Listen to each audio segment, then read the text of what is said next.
Ntango ya vyose umushinge n'amahoro n'umutekano niwo mushinge wa vyose. Ivyo bitahari nimuze murondere. Kandi noneho no mu Kirundi barayamaze ngo nta usomera induru ivuga. Amahoro nico kintu cambere gikomeye mutegerezwa kubumbatira mwese. Kuko havuyemwo n'umwe ni waca yonona.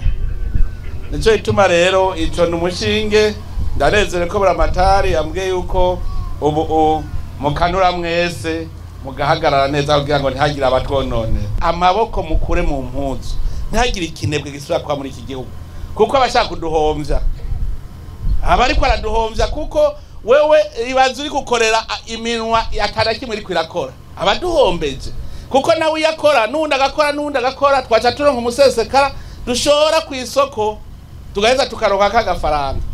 Meko mutambaza muti none twese tubifise tuzoshorerwa nande?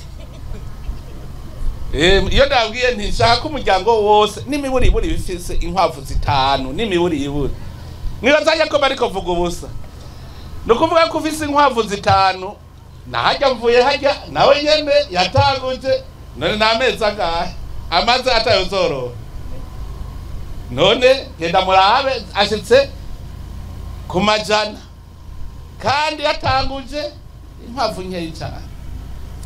No kuvuga yuko mwese mumaze kuba mworora ntuzosubira kuja gusuma urukwavu ko rufise muhira hanyuma ucushora duce tuhingura duce dushora hanze ya mahera agaciro aja kugura bya bitoro azobabonetse imiti zobibonetse uko amahera agaciro azobabonetse uko twashoye twese nta ukigurira uwundi duca dushora hanze uko twese tuzoba dufise. Nico itumba duheruka kugira rero igicapu c'umuryango wifashe ingene uzobumeze.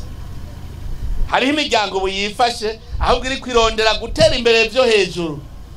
Umuryango wifashe nababwiye turiko turagira n'agatabo tuzoca tubashikiriza ku buryo muri mu nama y'umutumba mwiga muti umuryango usigaye utifashe no uwuhe.